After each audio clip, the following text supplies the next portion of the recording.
സിന്ദഗിക്ക് ചുനൗത്തിയാം വിഷയ पर ടിപ്പണിയിലേക്ക് ജീവിതത്തിലെ വെല്ലുവിളികൾ വിഷയത്തിൽ കുറിപ്പെഴുതുക. കുറിപ്പെഴുതുമ്പോൾ നമ്മൾ ശ്രദ്ധിക്കേണ്ടത് ആദ്യം ഒരു ടൈറ്റിൽ കൊടുക്കുക, ഒരു തലക്കെട്ട് കൊടുക്കുക. അതിനുശേഷം 2 3 പാരഗ്രാഫായിട്ട് കാര്യങ്ങൾ എഴുതുക. मानव की जिंदगी में कई तरह की चुनौतियाँ आती है. മനുഷ്യ ജീവിതത്തിൽ പലതരത്തിലുള്ള വെല്ലുവിളികൾ വരും. ഹർ വ്യക്തിക്ക് ലിയേ അലഗ് അലഗ് ഹോ സക്തി ഹെ. ഓരോ വ്യക്തികൾക്കും ഇത് വ്യത്യസ്തമായിരിക്കും. കിസിക്ക് ലി ബീമാരി ചുനൗത്തി ഹെ തോ ദൂസരേക്ക് ലി ആർത്തിക് സമസ്യ ചുനൗത്തി ഹോത്തി ഹെ. ചിലർക്ക് രോഗത്തിൻ്റെ വെല്ലുവിളികളാണെങ്കിൽ ചിലർക്ക് സാമ്പത്തികപരമായിട്ടുള്ള ബുദ്ധിമുട്ടുകൊണ്ടുള്ള വെല്ലുവിളികളായിരിക്കാം.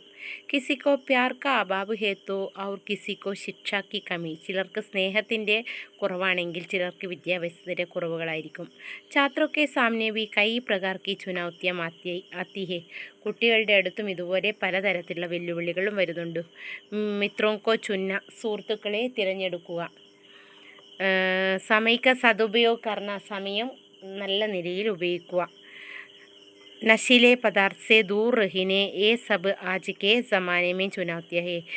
ലഹരി വസ്തുക്കളിൽ നിന്ന് ദൂരെ മാറിപ്പോവുക. ഇതൊക്കെ ഇന്നത്തെ സമൂഹത്തിൽ കുട്ടികൾ നേരിടുന്ന വെല്ലുവിളികളാണ്. चुनौतियों को सामना करने के लिए हमारे मन में विश्वास और सकारात्मक चिंतन की ज़रूरत होती है. വെല്ലുവിളികളെ നേരിടുമ്പോൾ നമ്മളുടെ മനസ്സിൽ നല്ല വിശ്വാസവും നല്ല ചിന്തയും ഉണ്ടായിരിക്കേണ്ടത് അത്യാവശ്യമാണ്. ഹിമ്മത്ത് के साथ चुनौतियों को सामना करने वाले ही ज़िंदगी में सफल हो जाते हैं. ധൈര്യത്തോടുകൂടി വെല്ലുവിളികളെ നേരിടുന്നവരാണ് ജീവിതത്തിൽ വിജയിക്കുന്നത്. സഹി ഓർ ഗലത്ത് കോ പഹചാനെ കി ആദത്ത് ബനായെ തോ ഹം സിന്ദഗി മേ ആനെ വാലി ചുനൗത്തിയോ കോ ആസാനി സെ സാമന കർ സക്തേ ഹെ. ശരിയേത് തെറ്റേത് എന്ന് മനസ്സിലാക്കാനുള്ള വിവേകം നമ്മുടെ മനസ്സിലുണ്ടെങ്കിൽ നമുക്ക് ഏത് വെല്ലുവിളികളെയും എളുപ്പത്തിൽ വിജയിച്ച് വരാൻ പറ്റും.